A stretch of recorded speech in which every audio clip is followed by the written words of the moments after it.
We begin tonight with new information about special counsel Robert Mueller's probe into Russian collusion during the 2016 election.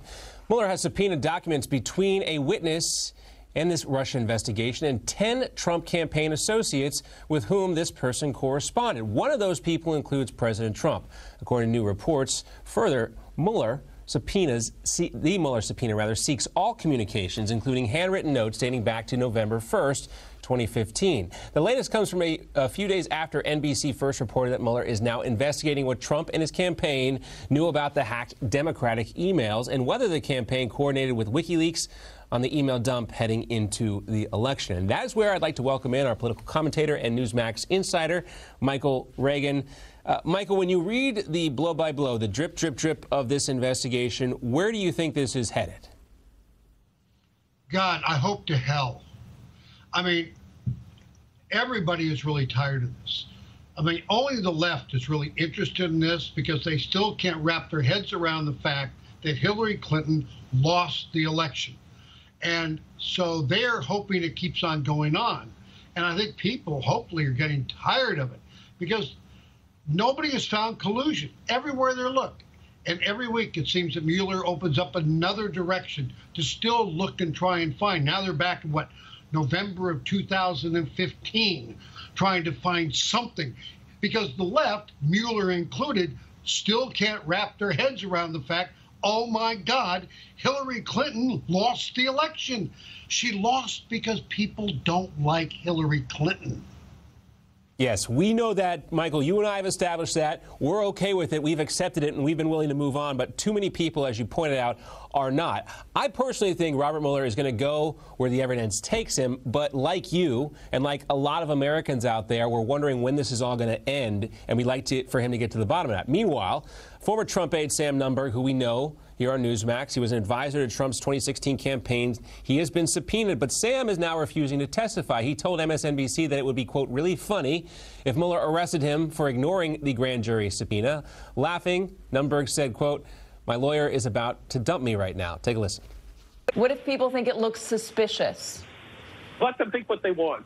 Let them think what they want. You know what? I'm the first person to go out here and say I'm not cooperating, because it's absolutely ridiculous what they want from me. Katie, should I spend 80 hours going over emails that I've had with Steve Bannon and Roger Stone? It's amazing how deep this is going. And again, Sam seems to be expressing the emotions that a lot of people feel, that they want this whole thing to be over with. How much time can taxpayer dollars can be invested before we finally get to the bottom of it? It's as though he goes down one road and finds nothing there, no collusion, and says, let's try another road and go down that road and see if we can find collusion there. And I feel sorry for people like Nunberg and other people who were brought before a grand jury or whatever, because what's happening is people are being indicted for lying to the grand jury or lying to the FBI. They're not being indicted because of collusion with the Russians. This is not what they're being indicted for and found guilty of. It's all about being honest with the FBI. I mean, if the FBI called me for an interview, I'd have to say, why? What's the purpose? Yeah. Why do you want to do that? And what they want to do is entrap you so that they can put a feather in their cap and say, hey, look what we've done. We actually got someone. They got someone and went nowhere with Trump. Netanyahu will spend 4 days here in the U.S. He's also scheduled to speak at the all-important AIPAC convention. AIPAC is a political conference that brings together pro-Israel lobbyists and U.S. lawmakers. It's a very important meeting. Also, President Trump said he's open to the idea of attending the opening of the U.S. embassy in Jerusalem, and he added that the U.S. relationship with Israel has never been stronger, and that he believes the Palestinians intend to return to the negotiating table. Do you think President Trump might be painting a rosy picture of the peace process in the Middle East? Well, I think everybody's tried to, paint a rosy picture of what's going on in the Middle East. In my opinion, there'll never be peace in the Middle East. It's just not made up that way. You might find a ceasefire, if you will, of some sort, but you're not going to find peace. Let's face it, they hate each other and always will hate each other. And Israel's got to be able to defend itself against those people who hate them, who want to, in fact, wipe them off the face of the earth, and kill each and every one of them. I would love to have the president go for the opening of the new embassy. He's the one that made the determination to move it, even though it's been talked about forever. Be there for that first time. Be there for the laying of the brick. Be there for the hoopla about the new spot you're going to put the U.S. embassy. Do those kinds of things. But the Palestinians, they may say they're coming to the bargaining table, but only walking to it, but never there to cut a deal.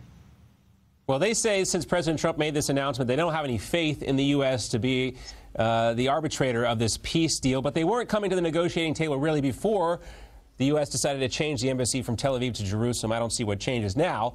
Netanyahu's trip, though, Michael, does come with a little bit of a cloud over it. They're facing some legal trouble at home. They are being investigated for a corruption case there. Police have recommended indicting Netanyahu on corruption charges. Could that pose a problem for Netanyahu, or is this a similar version of, pardon the pun, trumped-up charges against the powerful leader in Israel? You know, very well could be trumped-up charges on that side of the pond, if you will. I mean, we're going to find out. But yes, does it cause a problem? But it doesn't seem to be causing a problem between Trump and Netanyahu, because today, you know, when he arrived, he was given the kind of arrival that he was never given under Barack Obama. You know, the door was slammed in his face under the Obama administration. This president opened the door gladly and welcomed him into the White House for the person he is. Israel needs America, but at the same time, America needs Israel, and people need to understand that.